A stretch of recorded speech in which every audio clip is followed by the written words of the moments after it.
Hey there, fellow points enthusiasts. Welcome back to our channel, where we break down the best ways to maximize your rewards.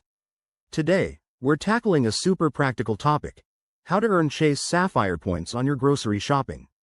If you're a Chase Sapphire cardholder or considering getting one, this video is packed with tips to turn your weekly grocery runs into a points bonanza.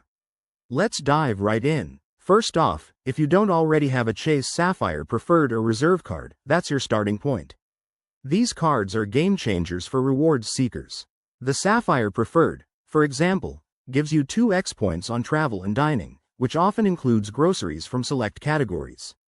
But here's the key: groceries can fall under dining or general purchases, so let's clarify how to make the most of it.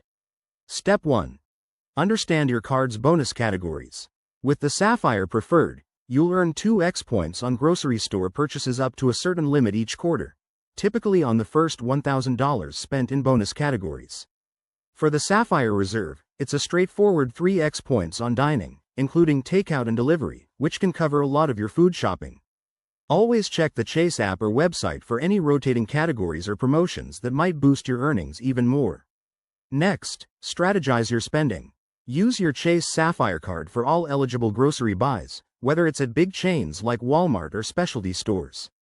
Pro tip: link your card to services like Instacart or Uber Eats for seamless earning on delivered groceries. Remember, points add up fast if you consolidate your shopping. Aim to hit those bonus thresholds without overspending. One thing to watch out for: not all purchases qualify. For instance, you might not get bonus points on items from warehouse clubs or certain convenience stores, so double-check the exclusions in your card's terms. Also, always pay off your balance in full to avoid interest and keep those points truly free. Wrapping this up, earning Chase Sapphire points on groceries is a simple way to build your rewards without extra effort. Whether you're planning a vacation or just love free perks, these points can go a long way. If you found this helpful, hit that like button and subscribe for more tips. What's your favorite way to earn points? Drop it in the comments below. Thanks for watching, and see you in the next video.